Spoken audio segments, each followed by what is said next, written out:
When I saw my husband scrolling through my phone, my heart skipped a beat, not from fear of being caught, but because I knew he'd see those messages. The ones I forgot to delete. I lunged to snatch the phone from his hands, but he pulled away quickly, eyes still locked on the screen. I watched his face change, line by line, message by message, and I could feel my world collapsing in seconds. Yes, he was about to learn the truth. But not the whole truth. His fingers trembled as he kept scrolling, and I knew, any moment now, he'd get to the one message that would ruin everything. The only one that explained it all, or would only make it worse. My phone suddenly buzzed in his hand, and a new notification flashed across the screen. I saw the color drain from his face as he read the sender's name. He froze. Didn't blink. I bit the inside of my cheek, an old habit when I'm nervous. My nerves tangled with the horror of realizing what I had done. His breathing quickened, I could hear it from across the room. This was exactly what I feared the most. Because 3 months ago, I made a mistake. One that changed absolutely everything. And now, I didn't know what to do. But let me take you back and tell you how it all happened. Before I reveal the secret I tried so desperately to hide, write in the comments where you're watching this video from and answer one question. Have you ever had a secret you tried to bury, but in the end, couldn't? I never used to watch the clock like I do now. Every tick of the second hand feels louder when you're alone in a quiet house, pretending to be fine. It was late again. Another business trip, another text that read, "Don't wait up." I used to joke that his job was his mistress. Now I wasn't so sure it was a joke at all. I stood in the kitchen, barefoot on the cold tile, stirring a pot of soup I wasn't hungry for. The house echoed with the absence of footsteps, laughter, life. I had gotten used to it, or maybe I just convinced myself I had. There's a certain numbness that comes with routine disappointment, not sadness, not anger. Just absence. I carried my bowl to the living room and curled up in the corner of the couch. The television blinked and buzzed, but I wasn't watching. The silence between words, the gap between people, that's what fills a room more than anything. I glanced at my phone. No messages. No updates. Not even the courtesy of pretending he cared if I'd eaten. We weren't in crisis. We weren't fighting. That's what made it so much worse. A dying marriage doesn't always scream, sometimes it whispers itself into oblivion, one unspoken word at a time. It was the third Thursday in a row he'd canceled dinner. I looked at the empty seat across from me, then glanced up at the mantel where our wedding photo still sat. His eyes in that photo seemed brighter back then. Maybe mine did too. Out of habit, or maybe rebellion, I sent him a selfie. Just me at the table, raising a glass of wine. "Cheers to dinner for one," I captioned it. He didn't respond. I put the phone down. I wasn't sure what hurt more, his silence, or my growing indifference to it. An hour later, I found myself walking to the garage. I didn't know why. Maybe just to move, to feel the weight of my own body again. The garage smelled like dust and gasoline. I paused beside the shelf where he kept his old tools, and used for years now. A photo taped to the corner caught my eye, him and his father, laughing beside a half-built deck. I remembered that day. The sun was brutal, the work exhausting, but the two of them had laughed like kids the whole afternoon. That memory hit me harder than I expected. His father. He only lived 10 minutes away. Alone, ever since his wife passed 4 years ago. We saw him now and then, birthdays, holidays, the occasional Sunday lunch. But we weren't close. Still. I picked up my phone.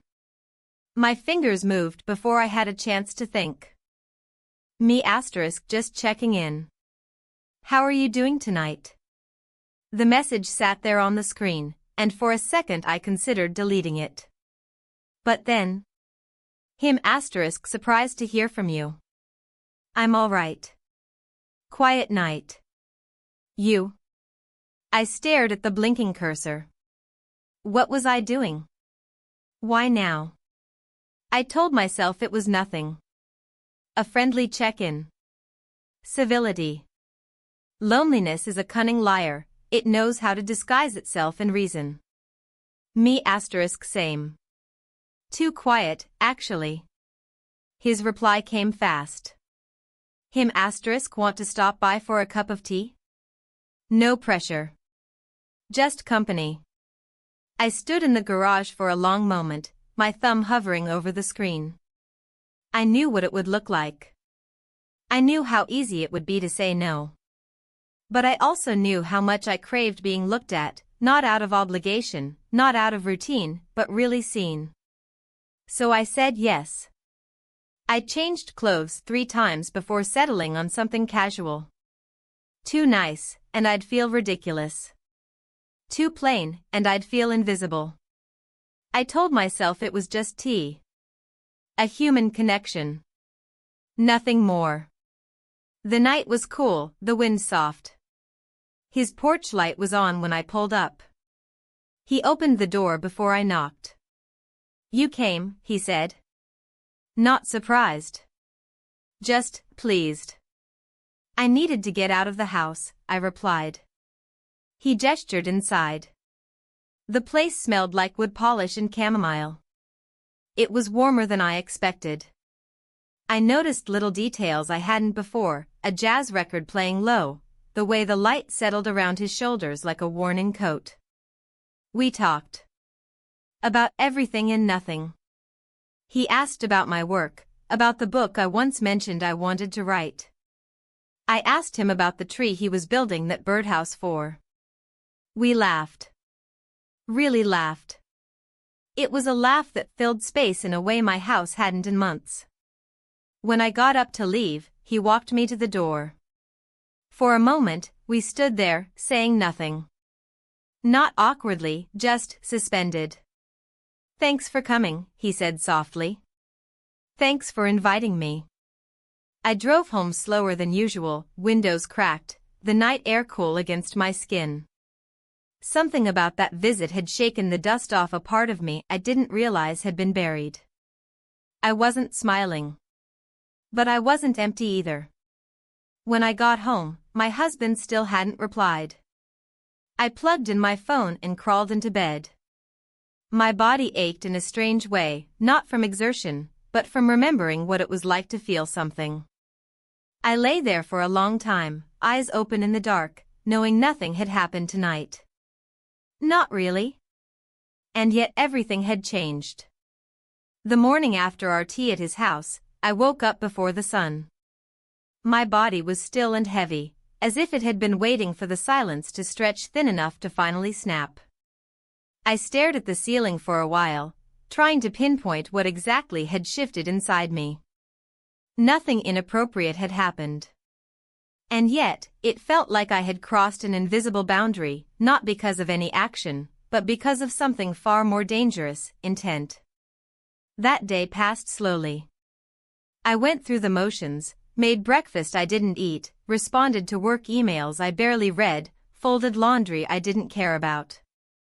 My mind replayed our conversation again and again, trying to find something concrete, something I could use as evidence that it was all innocent.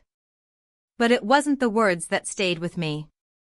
It was how I felt in his presence, warm, seen, relevant. My husband called that afternoon. I watched the screen light up and considered not answering. But I did. His voice was flat, distracted, as usual. He told me he'd be home late Sunday night, maybe even Monday morning. Another delay. Another excuse wrapped in obligation. I told him to be safe. He told me not to forget to water the plants. The call ended like all the others, without a single moment of real connection. That evening, I stood in front of my closet again. I didn't know why. I wasn't going anywhere. But my hands brushed over fabrics I hadn't worn in months, soft knits, silky blouses, a pair of jeans that still fit but felt unfamiliar. I'd changed 3 times before I realized I was dressing for a possibility I hadn't even admitted to myself. I ended up in something simple, but I lingered at the mirror longer than usual. Something in my expression looked different, not younger, not prettier. Just more alert. More awake. The text came around 7. Him asterisk I found an old record I think you'd like. Want to hear it?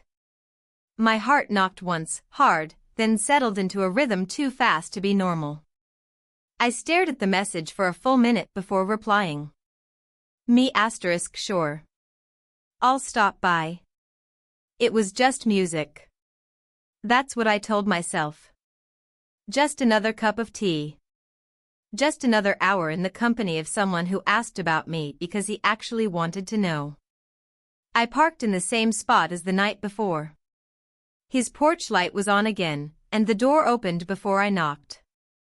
That small detail made something twist deep in my chest, like he had been waiting. He greeted me with a smile, one that wasn't overly familiar, but undeniably warm. The record was already playing, smooth jazz, something older than both of us but full of soul. He handed me a cup of tea without asking what kind I preferred. It was the same blend as before. He remembered. We sat on the couch, angled slightly toward one another, the music filling the quiet without demanding attention. He told me about the record, where he found it, why he loved it. I listened, not just to his words, but to the pauses between them. I could feel the pull again, that strange magnetic tension that didn't come from proximity, but from presence. He asked how my day had been. I told him it felt long. He said his had been the same. We didn't say much after that. It wasn't uncomfortable. It was something else, a stillness charged with something unspoken, like standing on the edge of a cliff and pretending you're just enjoying the view. When the record ended, he stood to flip it. I followed, not because I had to, but because I couldn't sit still any longer. He looked over his shoulder at me and said, almost casually, "You have a way of making this place feel less empty." I didn't know what to say. Compliments from my husband had become rare, reserved for public occasions or transactional moments. But this one came without reason, without expectation. I felt it land inside me like a drop of ink in clear water, spreading slow and deep. As the music started again, we stood there, just a few feet apart. My eyes drifted to the bookshelf behind him, to a framed photo of his late wife, and something inside me flinched. Guilt? Maybe. But also a strange sense of inheritance, not in the material sense, but in the emotional echoes of a home that had once been shared and was now just a shell.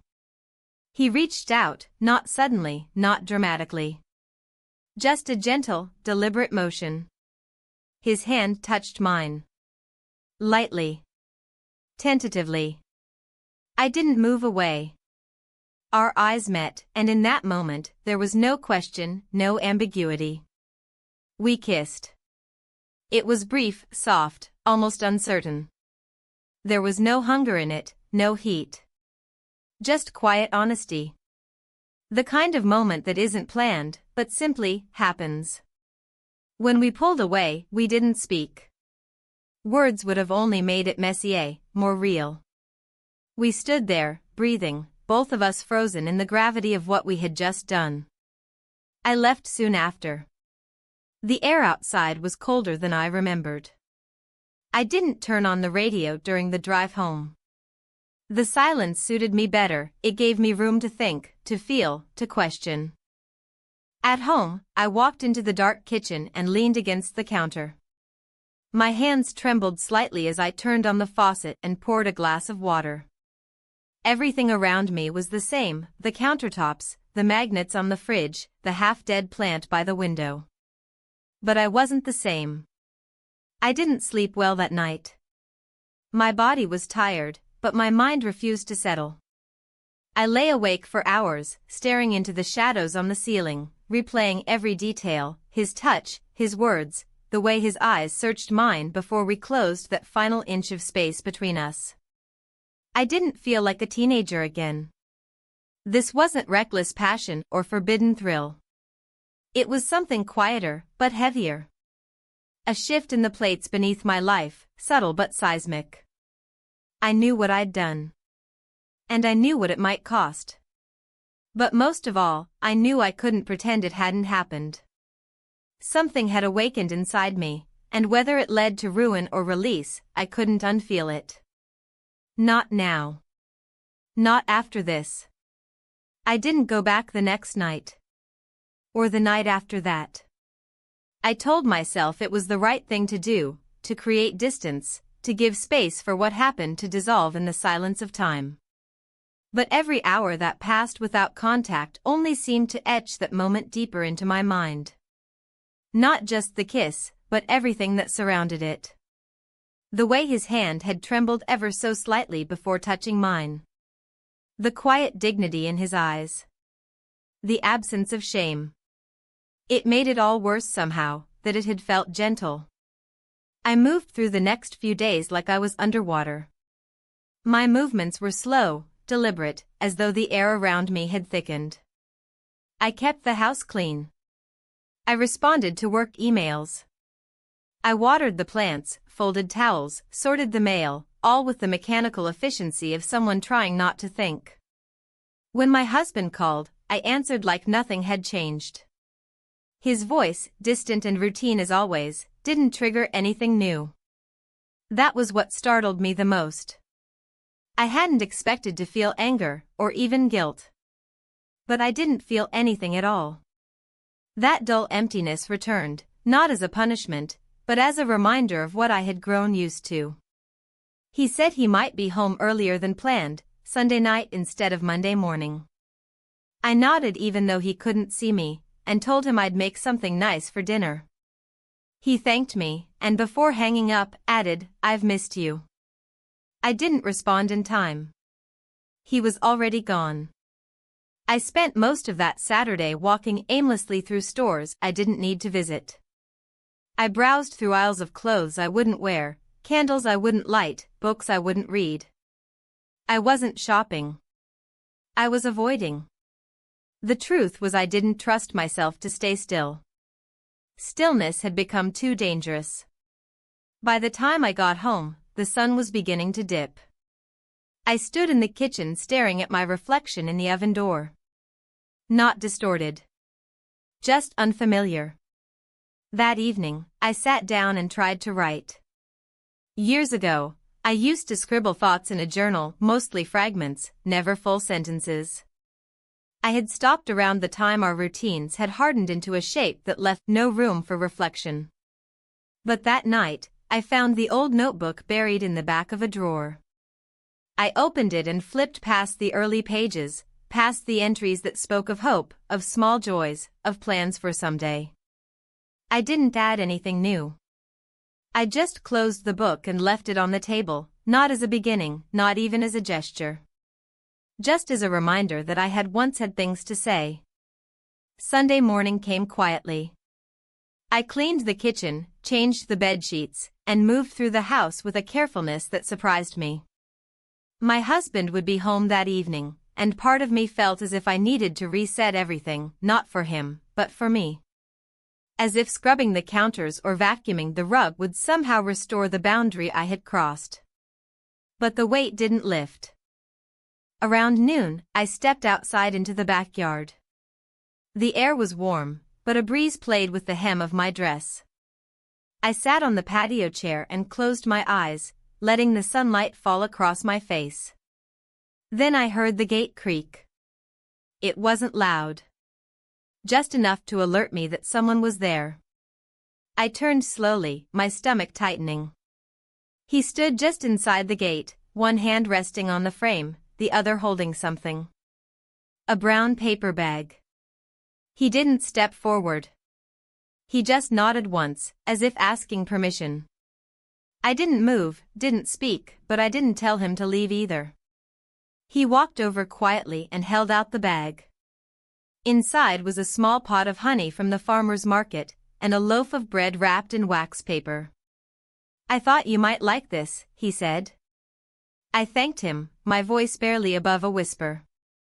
He didn't sit down. Just stood there, the silence between us stretching long and taut. "I shouldn't have let it happen," he said finally. I wasn't thinking. But he had been thinking. So had I. And we both knew it. I shook my head slowly. "You didn't force anything," I replied. "Neither of us did." He nodded, eyes fixed on the ground. "I just wanted to see if you were okay." "I am," I said. But I wasn't sure it was true. He looked at me then, really looked, like someone trying to memorize the face of a photograph he might never see again. There was a tenderness in his expression that made my throat tighten. "I'll go," he said. I didn't stop him. He walked back through the gate, and I watched him disappear around the corner of the fence. I sat there long after, the bag of bread and honey on the table beside me, untouched. That night, I made dinner. Nothing fancy. Just pasta and roasted vegetables. I set the table for two and lit a small candle, even though I knew my husband would barely notice. When he arrived, it was already dark. He came in with his usual tired expression, suitcase in one hand, phone in the other. He smiled when he saw the table. "This looks nice," he said. We ate mostly in silence. He told me about a delayed flight, an annoying client, a hotel with thin walls. I nodded at all the right times. When he reached for the wine, I poured for him. My hands didn't shake. After dinner, he sat on the couch and turned on the television. I joined him, folding my legs beneath me, watching the flickering images without really seeing them. At one point, he rested his hand on my knee, a casual, unconscious gesture. I didn't flinch. But I didn't feel warmth either. Just contact. Presence without connection. We went to bed at the same time. He kissed my cheek and rolled over. Within minutes, his breathing deepened. I lay there, eyes open in the dark, the quiet surrounding me once again. But this time, it wasn't empty. It was full of echoes. Full of questions I didn't know how to ask. And for the first time, I realized something dangerous. It wasn't the kiss that changed everything. It was the fact that I didn't regret it. Not in the way I was supposed to. Not in the way that would have made this easier to forget. The days that followed passed with mechanical precision. Morning blurred into afternoon, and then faded into evening with the same muted rhythm I had grown used to. My husband resumed his routines easily, as though he'd never been away. The usual sounds returned to the house, the distant tapping of his keyboard in the study, the low hum of conference calls, the clinking of silverware at dinner. Everything looked normal. But beneath it, something had undeniably shifted. I found myself watching him differently now. Not with suspicion or contempt, but with a strange, quiet detachment. I studied the way he moved, how he barely glanced up when I entered a room, how he asked about my day without ever really listening to the answer. These things had been there for years, of course. But now, I noticed them like cracks in a foundation I'd once thought was solid. I didn't blame him. Not entirely. I blamed time. I blamed distance. I blamed the version of ourselves we'd both abandoned without even noticing. One evening, we had dinner with his father. It had been planned long ago, a casual family meal, nothing special. But from the moment we pulled into the driveway, my pulse quickened. I had rehearsed everything in my mind, how to act, how to speak, where to place my eyes. I wore a sweater that felt safe, one I knew didn't cling too tightly. I wore minimal makeup. I didn't want to feel attractive.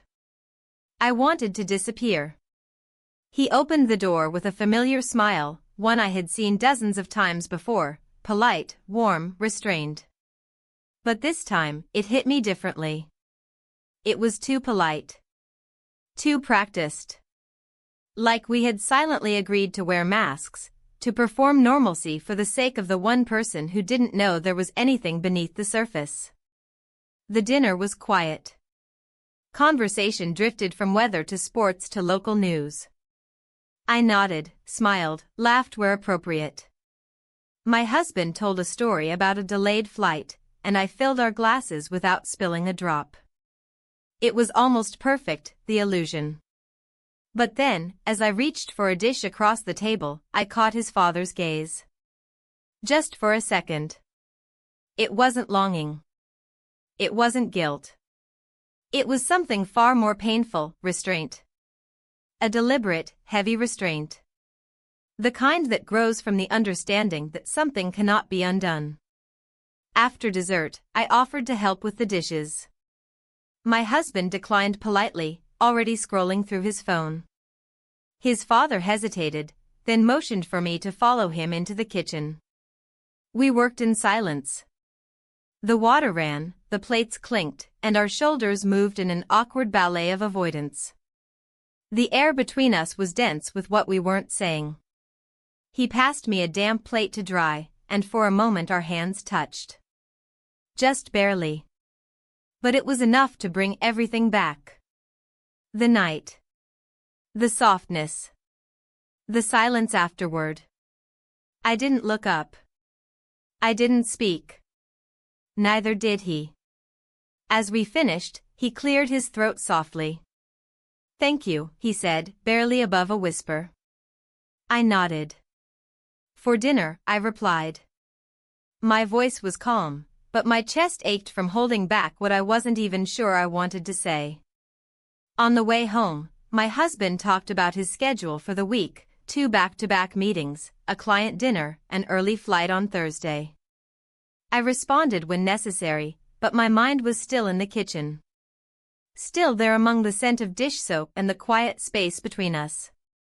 The following morning, I opened the hall closet to grab my coat and noticed something tucked behind the vacuum, my scarf. The one I thought I had lost weeks ago. The one I remembered leaving at his father's house. It was folded neatly. Almost deliberately. My stomach twisted. That same afternoon, my husband called from the office. He had borrowed his father's car while his own was in the shop and mentioned in passing that he had found something odd in the back seat, a bottle of perfume. Mine. A travel-size vial I hadn't even noticed was missing. I laughed it off, made a joke about how my things end up everywhere. He chuckled and didn't press further. But I knew. I knew what this meant. Little remnants of me had been left behind in places I hadn't intended. Proof in the form of fibers and scents and forgotten items, all innocuous enough to ignore, but impossible to deny. My mistake hadn't been the kiss. It had been forgetting the details. The traces. The things I couldn't gather back up and erase. That evening, I tried to sit down and write again. But my hands hovered above the notebook, fingers motionless. The words didn't come. What was there to say that wouldn't make it worse? What truth could I tell that wouldn't collapse the fragile balance I was barely maintaining? The next few days followed the same silent rhythm. My husband worked late. I read in bed with the lamp on, the light casting long shadows across the ceiling. I waited for a message that never came. From him. From the one person who had seen me fully, however briefly. But he stayed silent. And I understood why. There was a kind of mercy in his silence. An understanding that whatever we had shared, however brief, however quiet, couldn't survive the glare of the real world. Not without cost. Not without damage. It wasn't cowardice. It was control. It was him doing the thing I hadn't been able to do, stop it before it went further. But even in silence, the echo of that moment lived on. In my hands, when I brushed my hair. In my neck, when I reached for a sweater. In my breath, when I stood too close to the window, watching the wind move the trees. Then, one morning, as I was setting the table for breakfast, my husband asked if I wanted to visit his father next weekend. Just the two of us. To help him around the house, some minor repairs, he said. He looked up from his coffee, waiting for an answer. I swallowed hard, gripping the edge of the table. Sure, I said. That sounds good. He smiled. He'll be happy to see us. Us. Together. Like nothing had ever shifted. Like the past few weeks had been just ordinary stretches of married life. I smiled back, even as something inside me started to bend under the weight of what I had agreed to. That night, I stared at the ceiling again, listening to the sound of my husband's steady breathing beside me. I wondered how many lives I was living at once. The life he saw. The life I remembered. And the life that hovered somewhere between them, unspoken, unfinished, and unwelcome. And I wondered how much longer I could keep all three from colliding. We drove up on a Saturday morning, the air still thick with early mist, the trees lining the road pale and damp. My husband insisted on bringing tools, an entire kit in the trunk, like we were coming to do something serious. He was in a good mood. Relaxed, even. He played music from his phone and drummed his fingers on the steering wheel. I watched the road, hands folded tightly in my lap. My stomach was unsettled, not from motion, but anticipation. He had told me we wouldn't stay long, just a few hours to help with shelves in the garage and perhaps some gardening if the weather cleared. He mentioned that his father had been feeling better lately, more active, more interested in small home projects. I nodded, murmuring agreement, pretending to listen. But my mind was elsewhere, already pulling into the driveway, already feeling the weight of what might be waiting behind that front door. When we arrived, he greeted us with his usual calm. He looked as if nothing had changed. No tension, no caution. Just politeness, the quiet dignity he always carried. He offered us coffee, asked how the drive was. I stood a few feet back, unsure where to look. Every corner of the room felt like a memory, though none of them were loud or obvious. They were silent things, the chair I sat in that night, the record player tucked into the corner, the teacups washed and shelved neatly. The men set to work in the garage while I offered to start lunch. It was the safest thing to do, stay inside, stay useful. I chopped vegetables, arranged a tray, poured lemonade. My hands moved swiftly, automatically, as if keeping them busy would steady the thoughts in my head. I could hear their voices through the open garage door, laughter, casual instructions, the clatter of metal. My husband sounded like himself again. Comfortable. Reconnected. As though nothing between us had ever drifted. When they came in, sweaty and smiling, I had already set the table. Lunch passed in quiet coordination, bites of food, sips of drink, comments on the weather. We spoke like a family. I laughed in the right places. I made eye contact when appropriate. And yet, the air felt thick with something unsaid.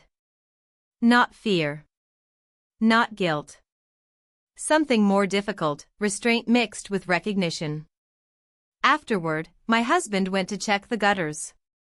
He insisted he could manage it alone. I started to clear the plates. His father moved to help, collecting glasses, stacking them carefully. We moved around each other in the kitchen in near silence. I could feel his presence without looking at him, the way his movements slowed when he passed behind me, the way his breathing changed when I reached past him for the dish soap. At one point, our hands brushed as we reached for the same plate. The contact was small. Barely noticeable to anyone else. But to me, it was 1,000 thoughts in one moment. I looked up.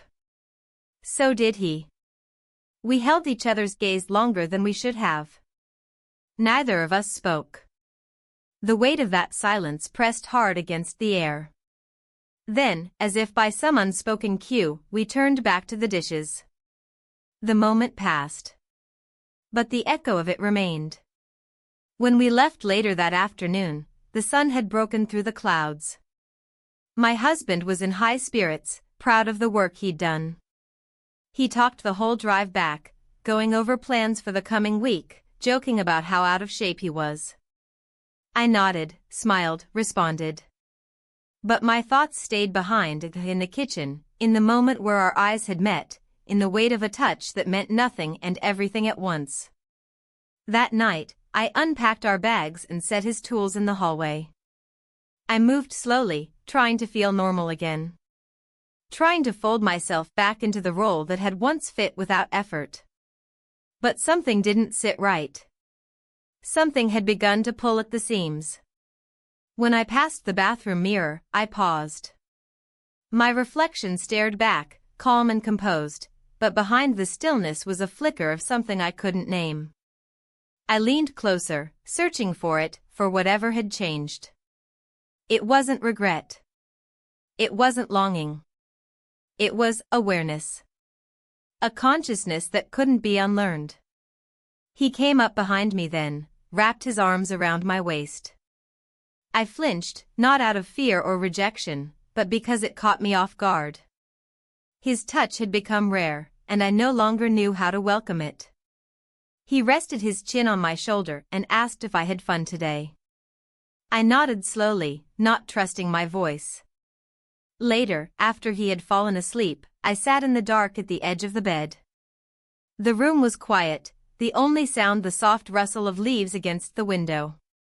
I thought about the look on his father's face, not sad, not pleading, but filled with something I couldn't ignore, quiet honesty. A kind of sorrowful knowing.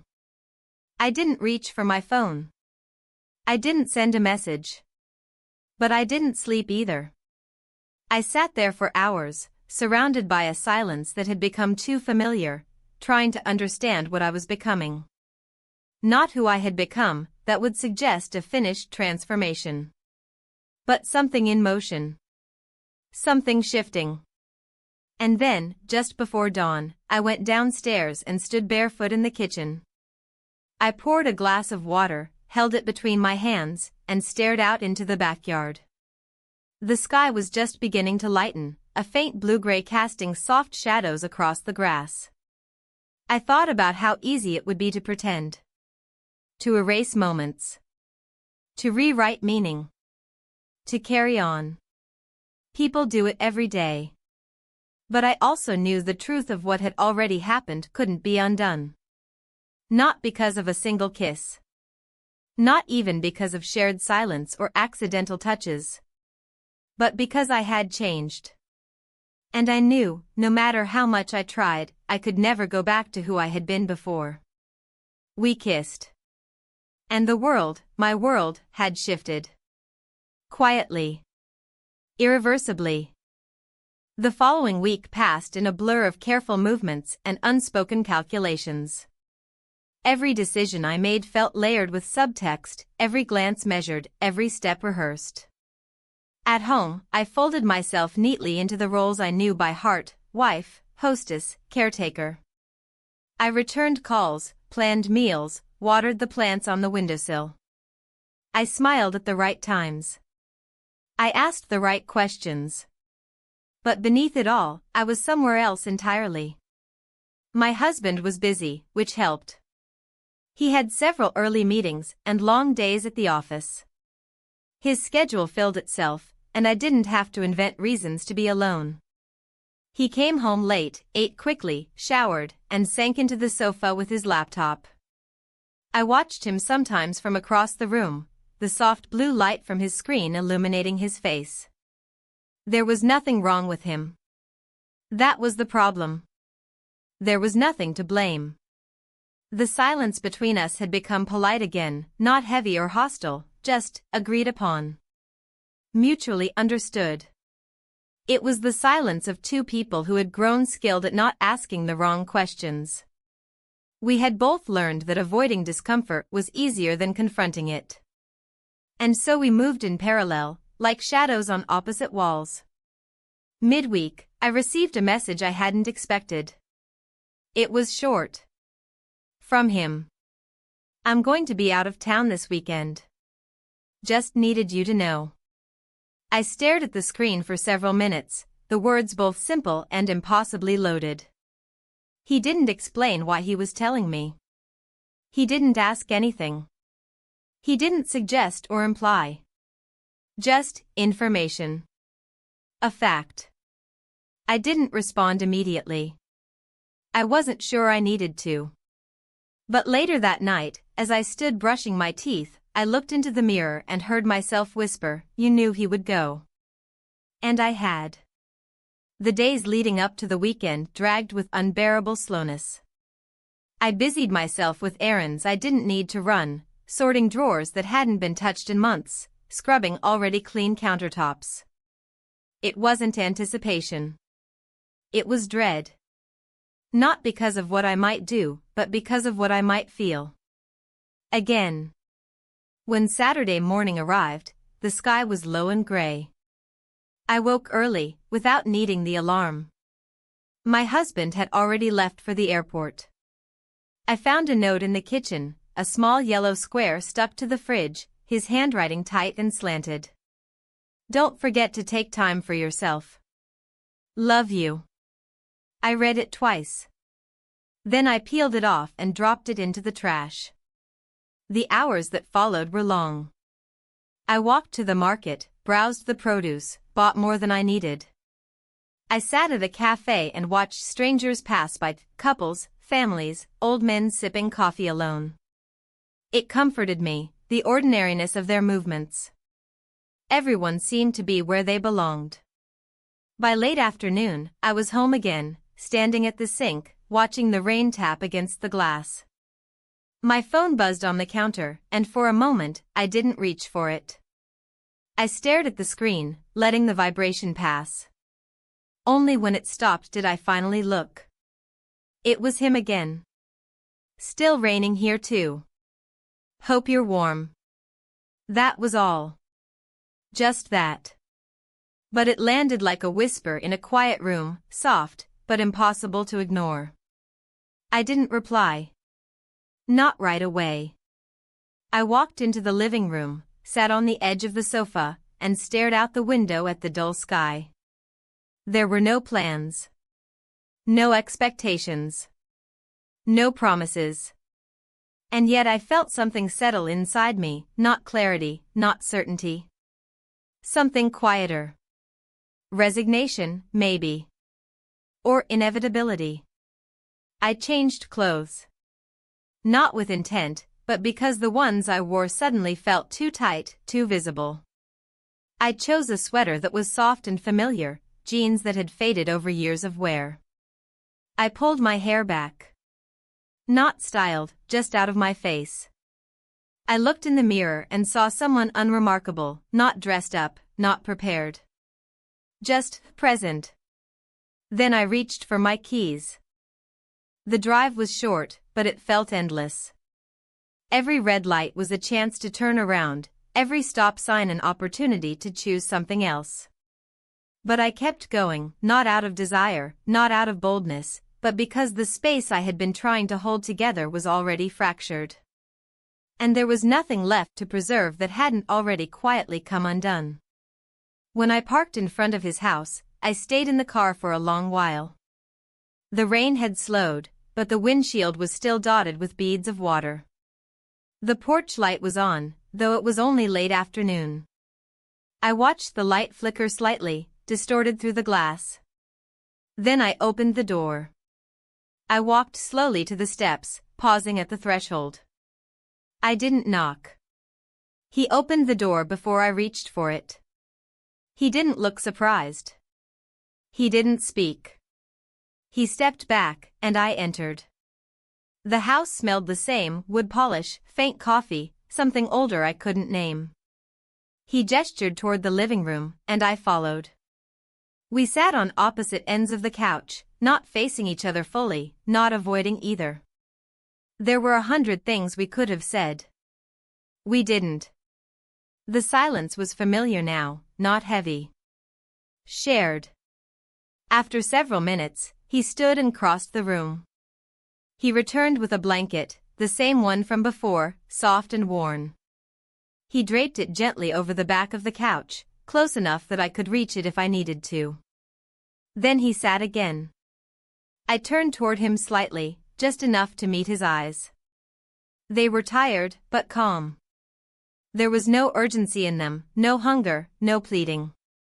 Just quiet presence. We didn't touch. Not at first. Not for a long while. When our hands eventually found each other, it wasn't dramatic. It was quiet. Familiar. Two people sitting in the stillness of something already begun, already understood. We spent the night together. When I woke in the morning, the rain had stopped. The sky was still gray, but softer now, almost forgiving. I sat up slowly, careful not to disturb the silence. There was nothing to say. Because the words, like the silence, had already said enough. The morning after was quieter than any I could remember. Not because of fear. Not because of regret. But because the noise inside me had finally gone still. I woke early, the light just beginning to filter through the blinds. The air in the room was cool, filled with the scent of coffee brewing somewhere nearby. I sat up slowly, my body still, my breath even. There was no panic, no guilt clawing at my chest. Only a strange clarity, like waking from a dream I had already chosen not to forget. The blanket slid off my shoulders as I stood, gathering it with absent hands and folding it over the armrest. I moved through the hallway barefoot, quietly, careful not to disturb the stillness of the house. In the kitchen, he stood at the stove, back turned, stirring something in a small pot. He didn't flinch when he heard me. Didn't turn.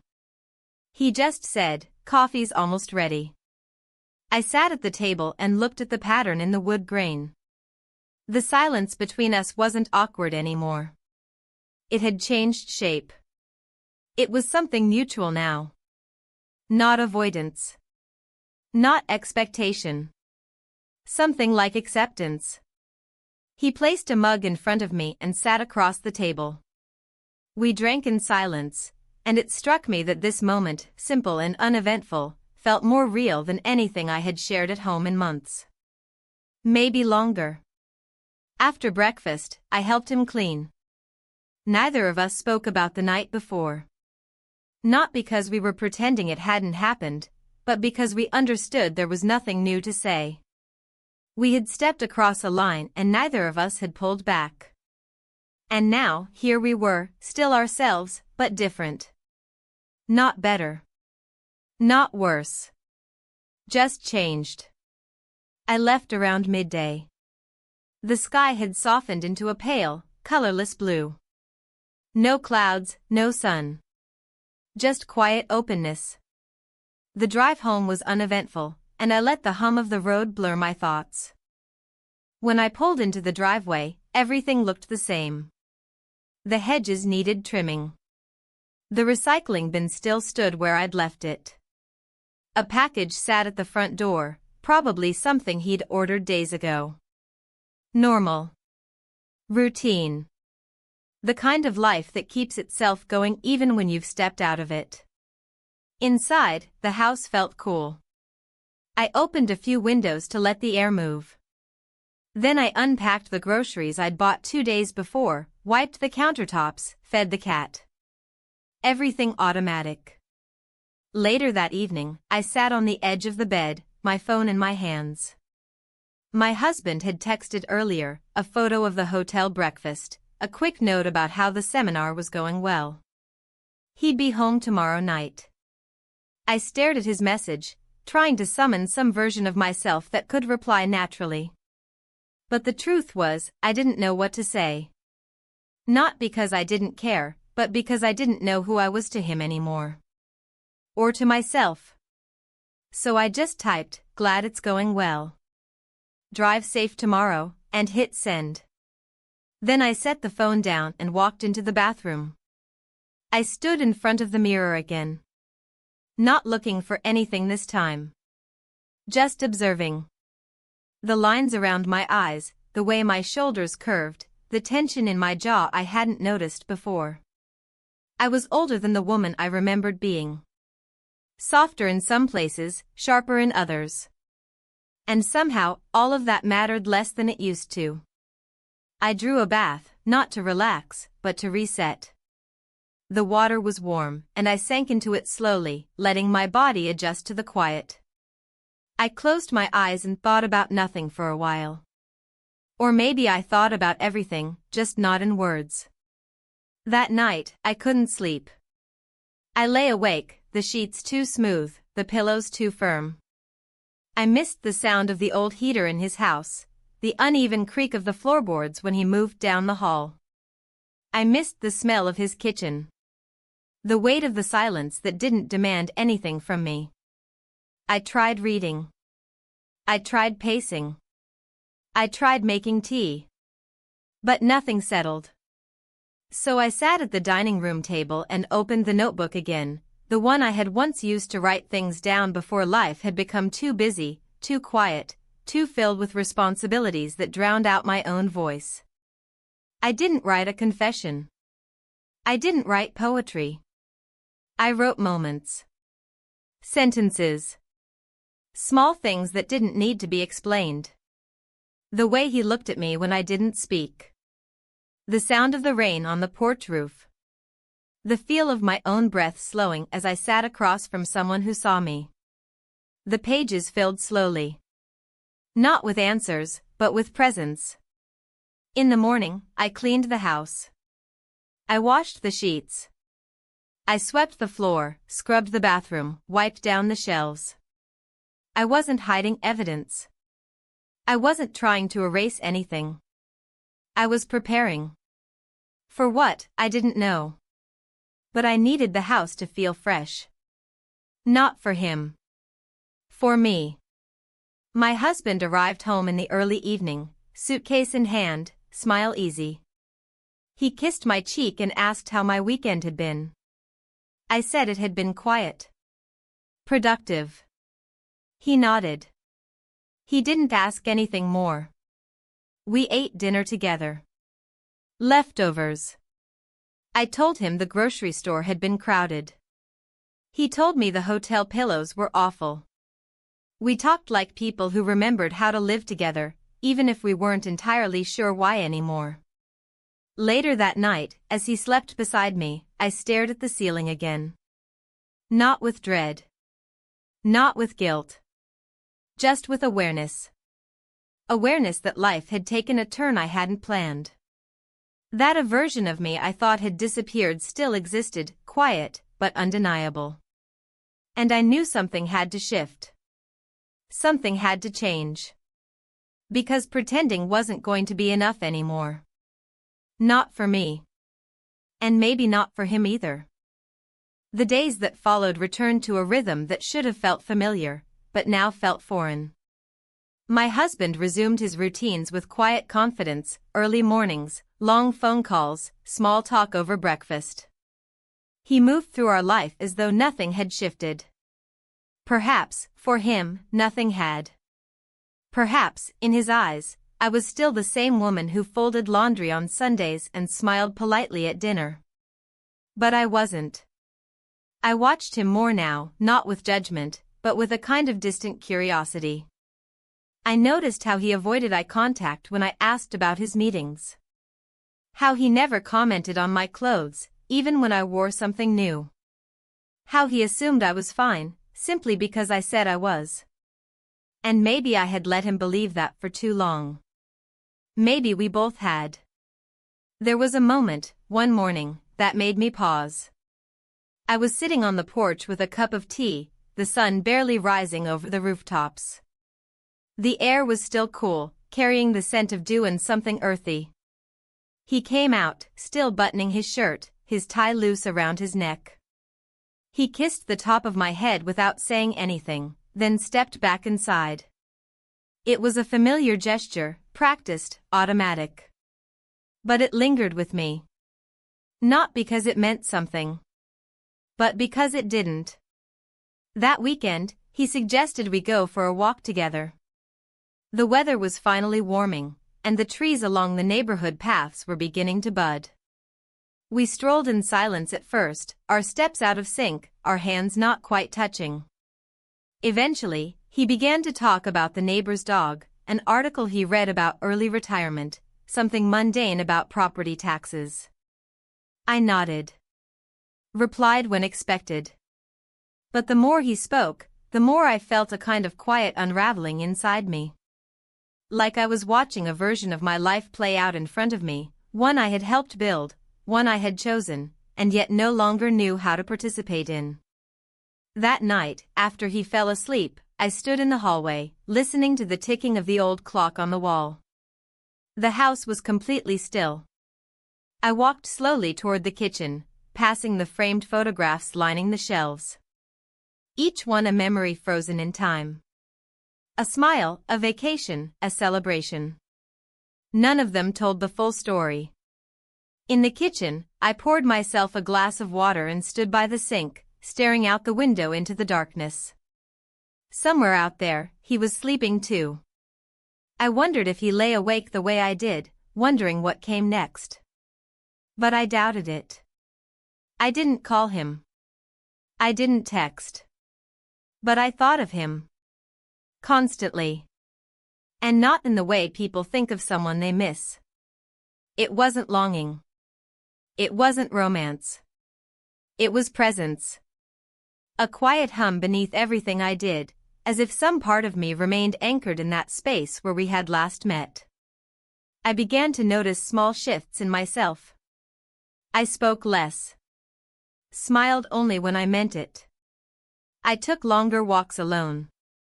I stopped checking my phone every few minutes. I started reading again, real books, ones that made me think and feel and remember parts of myself that had nothing to do with being a wife. One afternoon, while cleaning out the closet in the hallway, I came across a small wooden box I hadn't seen in years. Inside were old letters, dried flowers, a necklace I had forgotten about. Tucked beneath them was a postcard, blank, never sent. I didn't remember where it came from or why I had kept it, but holding it in my hands made something ache in my chest. I placed it on the mantel, unsure what I was waiting for.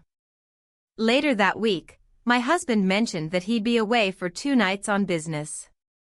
I nodded, and for the first time, I didn't ask where he was going or who he was meeting. He seemed surprised but didn't press. When he left, the house felt different than it had the last time. Not emptier. Not heavier. Just honest. That evening, I sat at the dining room table and lit a candle, even though I was eating alone. I prepared a simple meal, poured a glass of wine, and opened a book beside my plate. I didn't rush. I didn't fill the silence with television or music. I let the quiet in. And in that quiet, I began to understand something I had been avoiding. It wasn't just about the kiss. It wasn't about him, or my husband, or any single moment. It was about the life I had built without ever asking if it was the one I wanted. And now, that life felt like a house I was still living in, even after I had packed my bags. The next day, I drove out to a nearby park, not the one we usually walked through, but a smaller one on the edge of town. I brought a blanket, a notebook, and a sandwich wrapped in paper. I sat beneath a tree and listened to the wind moving through the leaves. Children played nearby. A couple argued quietly on a bench. The world continued. And so did I. That night, I received a message I hadn't expected. Not from him. But from my husband. Landed late. Staying one more night. Miss you. I read it 3 times, then set my phone down. Miss you. 2 words that used to mean something. Now, they felt like an echo in an empty room.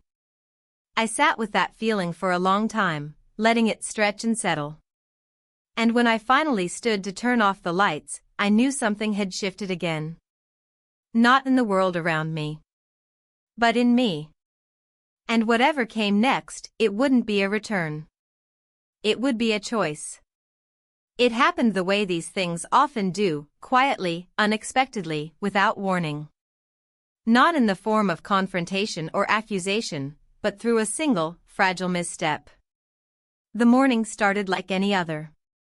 My husband returned from his trip, dragging his suitcase across the entryway with the usual sigh of exhaustion. I met him with a smile, one that felt practiced but convincing. He kissed my cheek, commented on the smell of coffee, and asked about the cat, as if those details were the markers of our daily intimacy. We talked briefly over breakfast. He mentioned the hotel had bad pillows again, and I nodded, pretending to care about the discomfort I could no longer picture. I told him the weather had been steady while he was gone. We didn't say much beyond that. We didn't need to. There was a rhythm to our conversations now, not fluent, but familiar, like walking on a path you've traveled too often to get lost. It wasn't until later that the shift came. I had left my phone charging in the kitchen, forgotten on the counter. He'd been looking for his keys, always misplacing them, always assuming they'd fallen somewhere beneath the stack of unopened mail or behind the bowl of fruit. I walked into the room just in time to see him glance down at the screen as it lit up. A message. From a name I hadn't saved under a false contact or buried beneath a code. Just a name. One that didn't belong there. He didn't say anything immediately. His eyes moved slowly across the screen, and I watched his face as it changed, not with rage, not with shock, but with a quiet unraveling. When he looked up, I knew. His expression wasn't one I recognized. Not betrayal. Not heartbreak. Something else. Loss. But not of me. Of the version of our life he had assumed still existed. He handed me the phone without a word. I didn't snatch it. I didn't deny anything. I didn't try to explain before he asked. The message was simple. I thought about you this morning. I hope you're all right. There was no need to scroll further. The implications were clear. The meaning, unavoidable. He stepped back, his hand falling to his side like it had dropped something too heavy to carry. And still, he said nothing. We stood there, in the middle of our kitchen, surrounded by the hum of the refrigerator, the faint ticking of the wall clock, the smell of coffee going cold. The moment stretched between us, long and brittle. I opened my mouth, not sure what I intended to say, but before I could form a word, he raised a hand slightly. Not a gesture of anger. A request. A pause. He turned and walked out of the room. I heard the bedroom door click shut a few seconds later. I remained frozen for a while, my fingers still wrapped around the phone. The message stared back at me, now fading to black as the screen went dark. I sat at the table. I didn't cry. Not because I wasn't hurting, but because something about the stillness of the moment demanded more than tears. It demanded presence. Honesty. And for the first time in a long while, I allowed myself to feel it all. The ache. The consequence. The quiet confirmation that the balance I had been keeping was never going to hold. Eventually, I stood.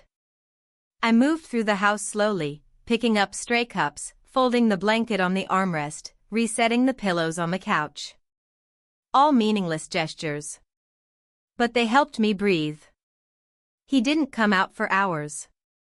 I heard movement behind the door, the occasional thud of footsteps, the slow creak of drawers opening and closing. But no words. No questions.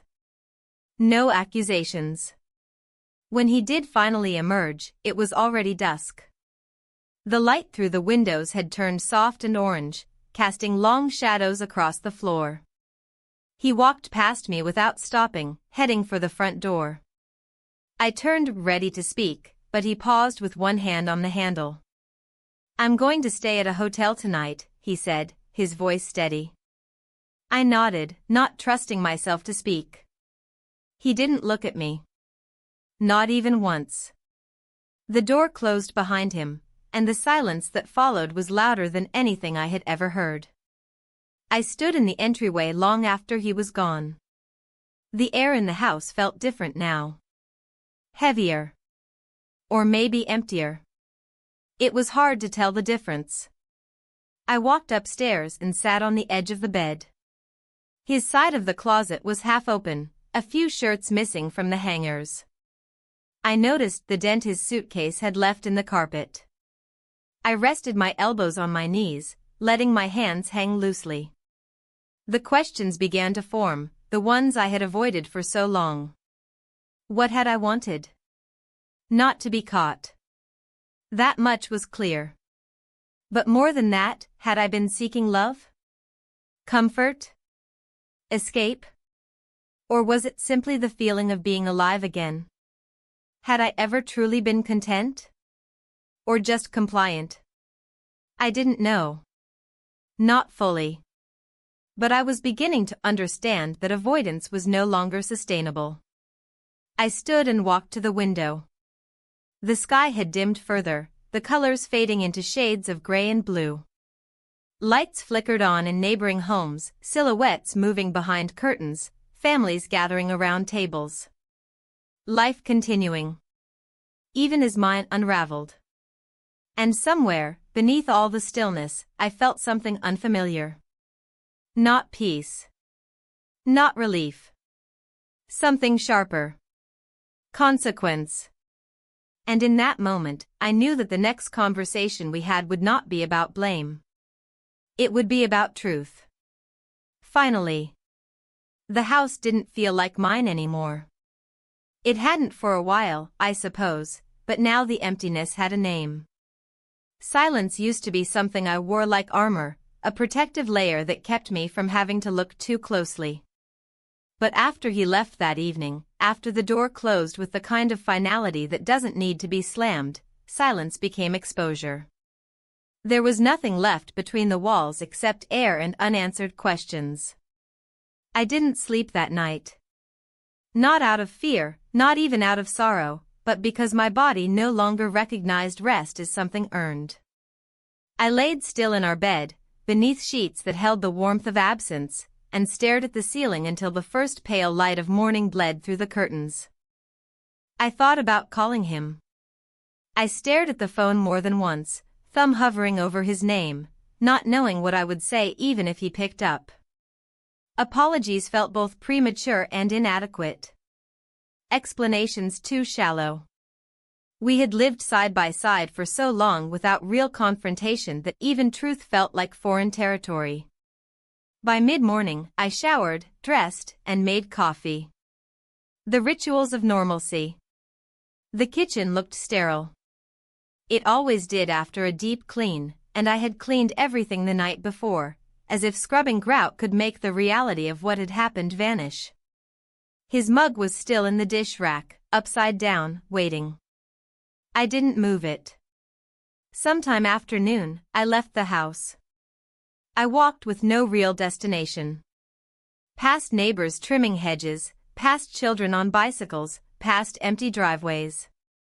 I thought of how much of life exists in these quiet frames, people going through the motions, holding their own truths behind doors that don't slam. I found myself on the edge of the park, the smaller one, not the one we used to walk through together. I sat on a bench and watched the wind shift in the trees. An older woman passed by walking a dog, and I smiled at her without meaning to. She smiled back, kindly, but without interest.